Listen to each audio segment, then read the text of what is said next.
Bonjour tout le monde. Voilà, je voulais absolument faire une petite intervention par rapport à ce qu'il se passe actuellement en Israël.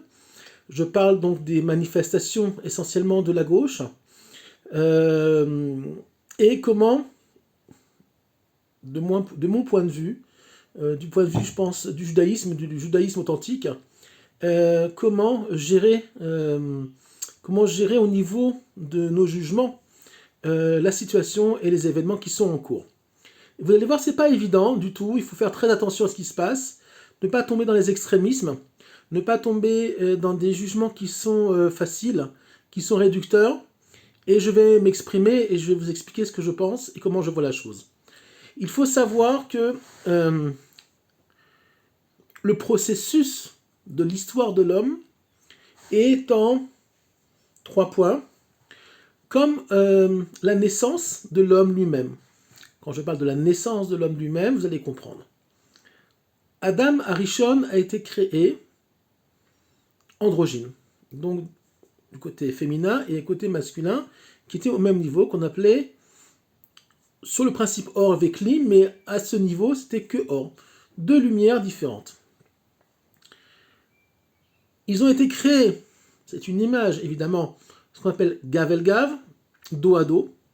Après, il y a eu ce qu'on appelle la Nessira, à savoir que Dieu a séparé le côté féminin d'Adam Arishon et a été créé donc Chava, et ils se sont retrouvés face à face, pardon. Donc Adam et Chava se sont retrouvés face à face entre eux, mais aussi face à face avec l'Éternel. Alors qu'est-ce que ça veut dire tout ça? Gav el Gav nous enseigne la Chassidoute que Gav el Gav, donc dos à dos, c'est l'enfance. C'est les premiers pas de l'enfant dans ce monde-là. C'est les premiers pas, on va dire, c'est pas que la naissance, mais c'est les premiers pas de l'homme, de l'enfant, dans ce monde-là. Quel est le statut d'un enfant? C'est quelqu'un qui ne fait que recevoir, à savoir qu'il est dans une position où il n'est que en demande, il n'est que réceptacle. Il n'est pas vraiment encore capable de s'exprimer comme il faut. Après, il y a l'adolescence, la préadolescence, qu'on appelle la Nessira, ok, donc la séparation qui est entre Adam et Chava, et c'est donc l'adolescence qui est on va dire, la partie la plus délicate, la plus longue et la plus difficile. Et à la fin, il y a le face-à-face, c'est l'âge de 20 ans, c'est l'âge adulte, c'est face à la vie, face à face au vrai choix. Et d'ailleurs, c'est pour ça que Adam et Chava, si on peut dire comme ça, ont été créés à l'âge de 20 ans, mais ils ont vécu quand même ce processus, mais pas tel que nous on le connaît en tant qu'être vivant, descendant, en tout cas ayant été accouché d'une mère de chair et de sang. Donc le grand principe, c'est donc l'enfance, l'adolescence, l'âge adulte, ce qu'on appelle le dos à dos, la Nessira et le face-à-face, l'âge adulte.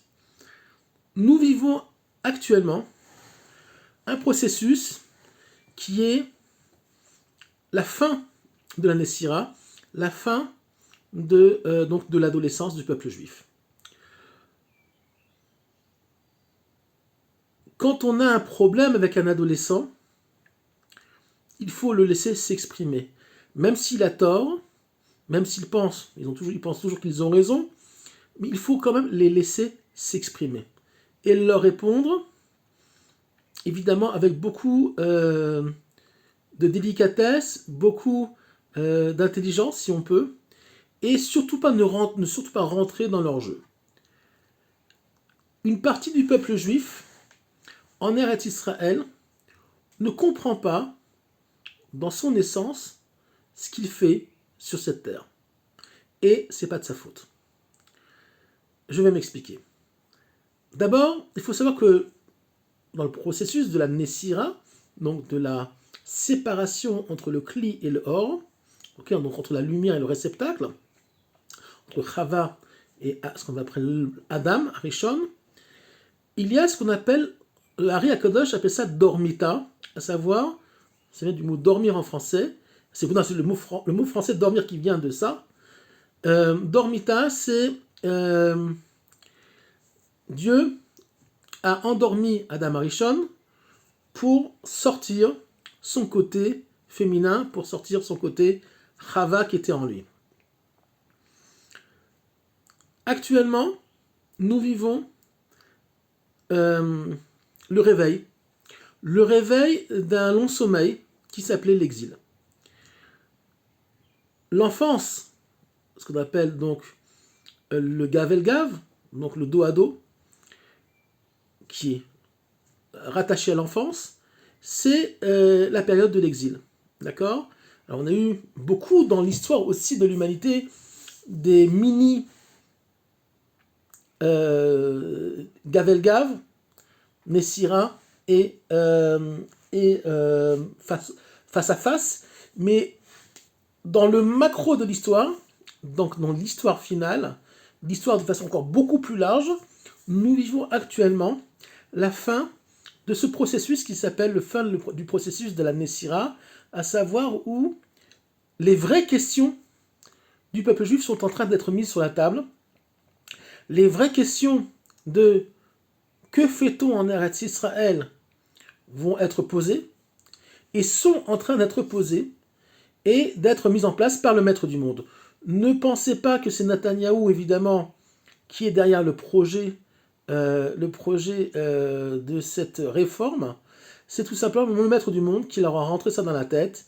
Il n'y a plus de libre arbitre à la fin des temps, surtout pour les dirigeants. C'est tout à fait normal qu'une partie de la population israélienne, qu'on appelle population de gauche, ait peur. C'est tout à fait normal. C'est comme si on disait à un adolescent, tu sais quoi, maintenant tu es un grand garçon, tu prends ta valise, et puis tu vas faire ta vie tout seul. Voilà, on te fout dehors, pas on te fout dehors, mais de la maison, mais je vais m'expliquer, on te fout dehors, et tu vas faire face aux vraies réalités de ce monde-là. Il y a de quoi paniquer, il y a de quoi avoir peur. Alors, un peu différemment, évidemment, ce qui se passe actuellement, c'est que il y a une partie de la population juive qui a pris conscience du retour d'Israël sur sa terre, avec tous les aléas et toutes les difficultés que ça a, tous les combats qu'il y a à mener à tous les niveaux, et au niveau militaire, et au niveau familiaux, et au niveau de la parnassa, à tous les niveaux. Mais il y a une partie de la population israélienne. Alors je ne rentre pas dans les histoires de Erev Rav, pas Erev Rav. Dedans, c'est sûr qu'il y a du Erev Rav, mais même à droite, vous verrez qu'il y aura du Erev Rav. Donc le Erev Rav, ce sont des âmes non juives, je fais ça simple, qui sont infiltrées dans des corps juifs. C'est dû à ce qu'on appelle la Zohamat Anachash. C'est dû à la faute d'Adam et Chava, où le bien et le mal ont été mélangés. Il y a c'est un concept kabbalistique qui s'appelle Eichalet Murot, qui est un espèce d'endroit spirituel où qui mélange, si on peut dire, le bien et le mal, et tout n'est pas clair là-bas, et les conséquences sur notre monde le sont encore moins. Donc on ne sait plus tellement qui est qui dans ce monde-là, et ne vous fiez pas donc au chapeau, aux barbes, ne vous fiez pas à le manque de kippa sur la tête. Aujourd'hui, on ne sait plus tellement qui est qui. D'accord ? Il y a des gens qui ont des grandes barbes et des grandes kippas. Je l'ai déjà dit, la kippa, ça coûte 10 shekels. Une barbe, ça pousse tout seul. Et il y a des gens qui sont du Erev Rav, sûrement, puisque Rabbi Shimon Bar Yochai en parle dans le Zohar. C'est un commentaire des hagiographes, donc ce qu'on appelle Ktuvim, donc dans le Zohar, où il dit qu'à la fin des temps, il y a aussi des grands sages en Torah, des Raché Yeshiva, des Rabbanim. Il y a très peu de Rabbanim qui l'enseignent ça parce qu'ils ont peur de l'enseigner. Des Raché Yeshiva, des Rabbanim et des Talmidei Chachamim qui font partie du Erev Rav. Mais si Rashbi le dit, on peut le dire aussi. Évidemment, il est temps de le dire, ça existe. Alors, ne rentrez pas dans une hystérie où tous les Rabbanim sont du Erev Rav, pas du tout, très loin de là, mais ça existe aussi là-bas. C'est pas que des gens d'ultra-gauche qui sont prêts à trahir l'État d'Israël et se mettre du côté de nos ennemis et sont prêts à tout pour éventuellement détruire le côté juif de l'État d'Israël. Donc vous voyez qu'on est dans une grosse salade. Le Erev Rav, ça veut dire aussi Irbouvia, ça veut dire un mélange Rav beaucoup. Donc on vit dans un, comme dit Rabbi Nachman de Breslev, dans un grand maboule de bilboul, dans un grand déluge de confusion. Donc il faut faire très attention à ce qu'on dit, ne pas tomber dans, on va dire, la bêtise humaine, dans le jugement trop rapide. Il y a des gens qui sont en train de manifester à Jérusalem et qui ont peur, tout simplement, qui ont peur du changement, qui ont peur de la Géoula qui arrive, et c'est tout à fait normal. Et on devrait tous avoir peur de la Géoula qui arrive, puisqu'il faut savoir que à partir du moment où on va entendre, on espère très bientôt le chauffard du Mashiach, et que le Mashiach va se dévoiler définitivement, on ne pourra plus faire tchouva, et qu'on sera, si on peut dire d'une certaine façon, statique. Ce qu'on aura fait, ce qu'on aura planté, on récoltera. Ce qu'on n'a pas fait, on ne pourra plus le récolter, puisque on rentre dans une nouvelle ère, où oui, il va y avoir encore un peu d'espace pour pouvoir évoluer, mais plus on va évoluer avec le dévoilement du Mashiach, moins il y aura évidemment de libre arbitre, puisqu'on rentre dans une ère où un endroit qui est ce qu'on appelle Kulo Shabbat, d'accord, on va rentrer dans le monde de Shabbat, et le monde de Shabbat, c'est un endroit où on laisse la place finalement au maître du monde. On lui fait de la place, c'est ça Shabbat. Shabbat, c'est faire de la place au maître du monde et laisser passer, si on peut dire comme ça, les lumières qui viennent des mondes supérieurs. Donc ce qui se passe actuellement, c'est très compliqué. Il ne faut pas hurler, crier, et le rêve rave, et c'est gauchos de merde, etc., etc. On entend partout, non, il faut faire attention. Dedans, il y a des gens, dans cette foule-là, il y a des masses de gens extrêmement dangereux, mais il y a aussi des gens qui savent pas où ils en sont, des bons petits juifs qui ont perdu, tout simplement, qui n'ont pas eu d'éducation juive, qui ont été abusés, je vais expliquer ce que ça veut dire, ce que je veux dire plutôt, qui ont été abusés pendant 73 ans de la création d'État d'Israël. C'est tout à fait normal que ces gens-là aient peur. Donc il faut faire très attention. Ceux qui seront violents, ceux qui seront extrémistes, eh ben, j'espère que l'État d'Israël les arrêtera, les mettra en prison ou plus s'il faut. Mais je pense qu'une grande partie de la population, finalement, a peur et croit que finalement, ce qui arrive les menace. Or, la Géoula ne menace pas, en tout cas les vrais juifs qui sont en Eretz Israël, ni les autres qui sont en Chutz La'aretz. Mais en Chutz La'aretz, ça va être beaucoup plus compliqué pour eux. Mais en tout cas, pour ceux qui sont en Eretz Israël, la Géoula ne menace personne. Mais eux le ressentent comme une menace. Ça fait, depuis la création de l'État d'Israël en 1948, et avant avec l'idéologie sioniste, on va dire l'idéologie sioniste non religieuse, on a fait croire que finalement, à partir du moment où on aurait une terre, qu'on récupérera notre terre, même à l'époque ils voulaient faire ça en Afrique, mais bon, heureusement, avec l'aide du maître du monde, on est revenu à l'endroit qui nous appartient. Donc, avec le retour en Eretz Israël, on pourrait finalement recréer ou créer une nouvelle identité juive, à savoir débarrasser de 3500 ans d'histoire, 3500 ans de Torah, d'accord, depuis le mont Sinaï, et qu'on allait créer un espèce de Superman libéré du joug et des pogroms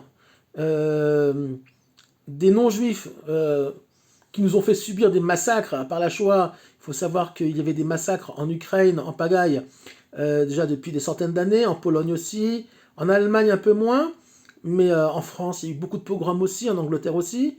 Mais on va dire que l'Europe, la terre européenne, hurle, le sang versé du peuple juif en terre européenne hurle encore vengeance, hurle encore qu'Hachem venge le sang versé, et ça se fera. Il faut savoir que ça se fera parce qu'on est dans une période où le maître du monde va régler les comptes à qui il faut et comme il faut.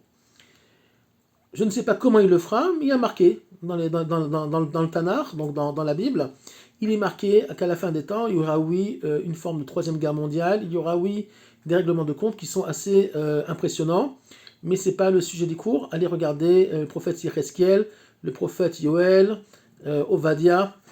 On dit d'ailleurs, on parle des Français, on dit que les gens qui habiteront en Tsarfat deviendront ceux qui ont la chance deviendront comme des réfugiés, etc., etc.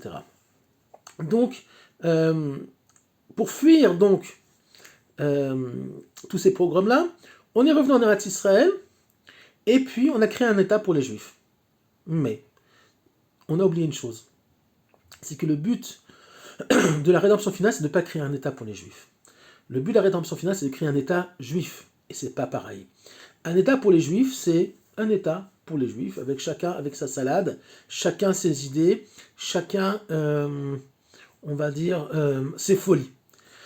C'est exactement ce qui se passe depuis 73 ans. Nous ne sommes pas dans un État juif, nous sommes dans un État pour les Juifs. Même s'il y a des étincelles d'État juif, avec quand même le Shabbat qui est le jour de repos, mais les gens font ce qu'ils veulent, comme ils veulent, ils vont à la plage, les plages sont ouvertes, il y a beaucoup de cafés ouverts, il y a aussi des restaurants ouverts.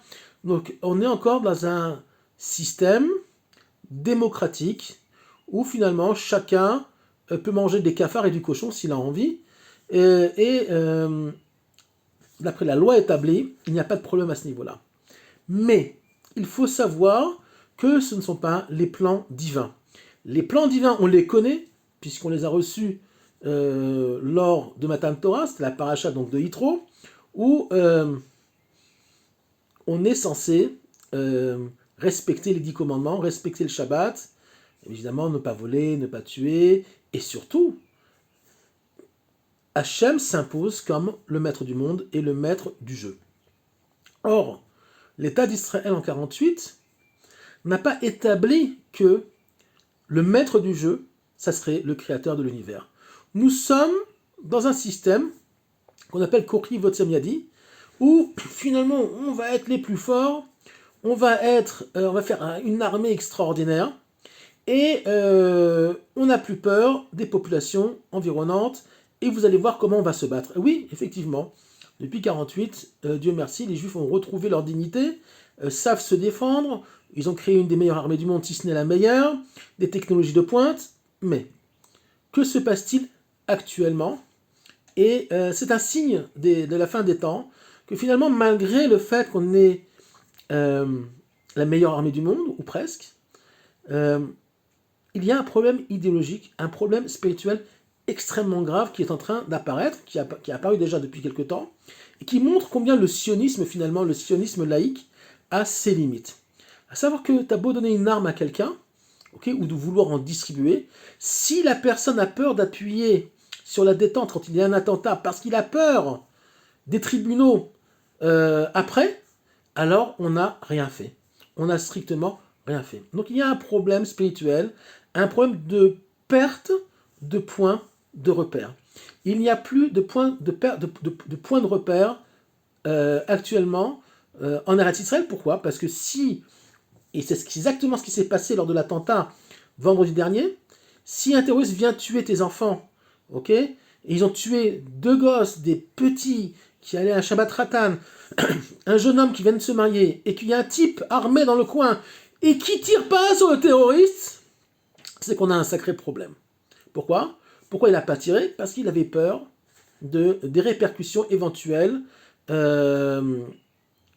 dues au système mis en place, qui est un système démocratique malade, débile, ok, ça je suis sympa encore, où tout simplement on a castré le bon sens, et on a castré la base élémentaire de ce qu'un homme peut être dans ce monde-là, à savoir qu'il a le droit de défendre sa vie, défendre la vie de ses concitoyens s'ils sont en danger. Seulement après, les flics sont arrivés, et ils ont mis du temps, et finalement ils l'ont abattu. Donc on est dans un non-sens, on a beau avoir des armes, si on a perdu la logique de base de, de survie sur notre Terre, c'est que finalement, l'idéologie de base, elle est mauvaise, elle est fausse.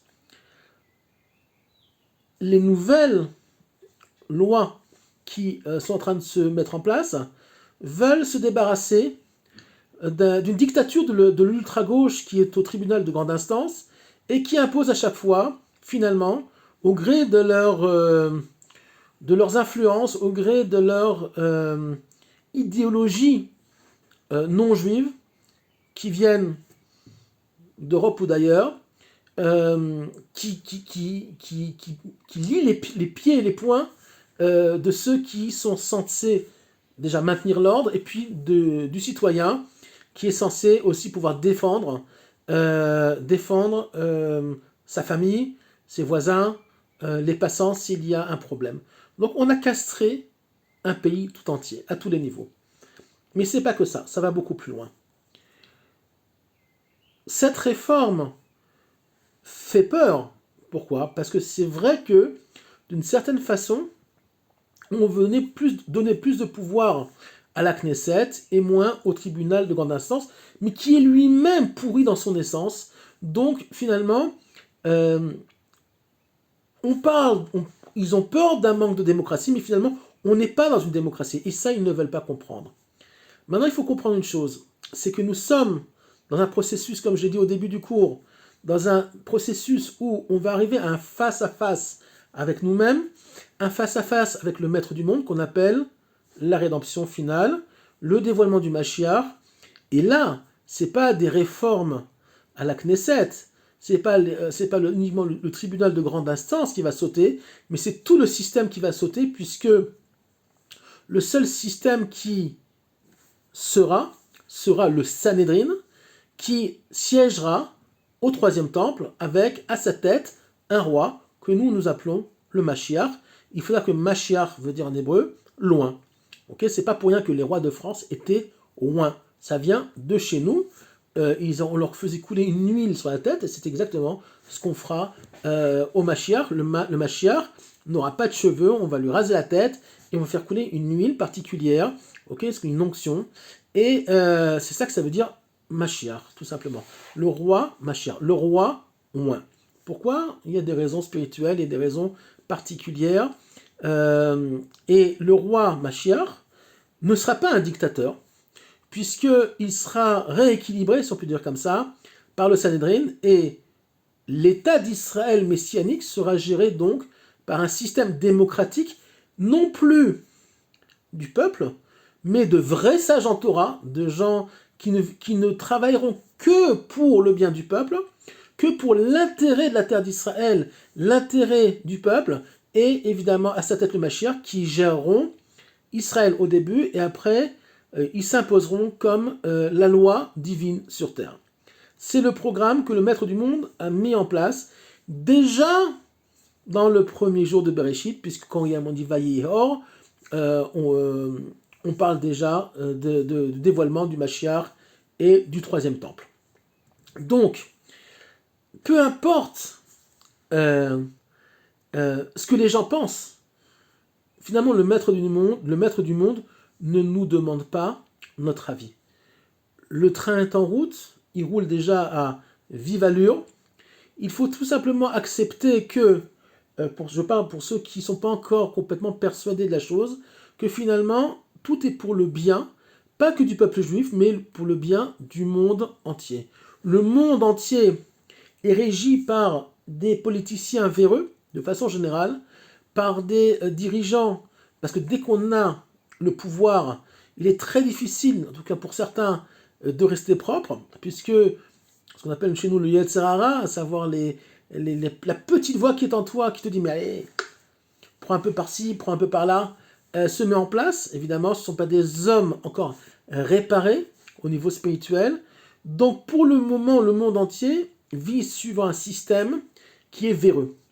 Et c'est exactement c'est exactement la raison pour laquelle le maître du monde va détruire ce système-là, va détruire une partie apparemment de la population mondiale pour diverses raisons, et laissera derrière lui la partie une partie juive, une partie non juive évidemment, qui sera, on va dire, apte à continuer et à monter, si on peut dire, sur le Har Tzion, sur le mont Sion, et être Yachar El, Israël, à savoir en connexion directe avec le maître du monde. C'est pour ça que le maître du monde a créé l'homme et a créé ce monde.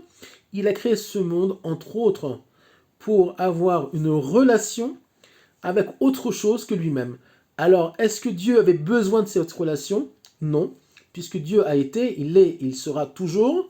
Ok, nous ne sommes que de passage, même la création n'est que de passage, puisqu'il y a un processus qu'on appelle ta'alir à itkalelut, à savoir le processus de réincarnation, de réintégration du monde dans le divin lui-même, qui se passera dans 4000 ans, à peu près, un peu plus que 4000 ans.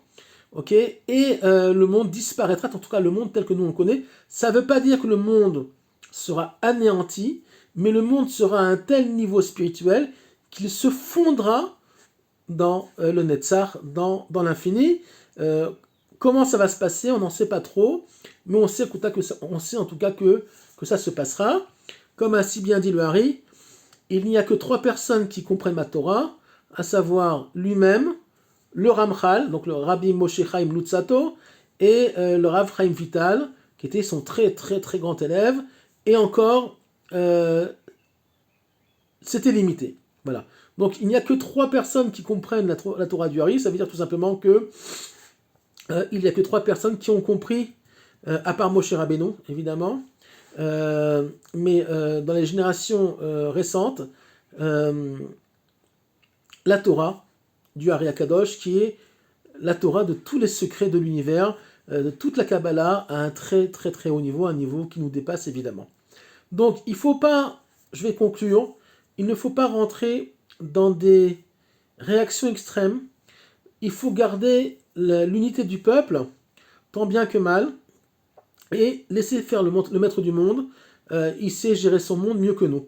Voilà, donc faites attention à ce que vous dites, même à ce que vous pensez, il faut garder l'unité du peuple au maximum, laissons-les s'exprimer, en tout cas ceux qui s'expriment de façon non violente. C'est normal, ils ont peur, ce sont comme des adolescents qui sont en train de perdre un petit peu, on va dire, leur jouet, ils sont en train de se réveiller difficilement d'un mensonge qui dure depuis depuis la création de l'État d'Israël, puisque ça vient déjà d'avant, ok, donc qu'un juif peut vivre en tout cas sans Torah, et que finalement le maître du monde ne nous demande pas trop son avis. Voilà, il faut le savoir, c'est très important pour pouvoir continuer vers la rédemption finale. Donc on ne nous demande pas notre avis, on sait que le maître du monde a créé ce monde pour le bien, pour notre bien, pour le bien de l'humanité, et qui on est nous pour juger ce que le maître du monde fait, pense et veut mettre en place.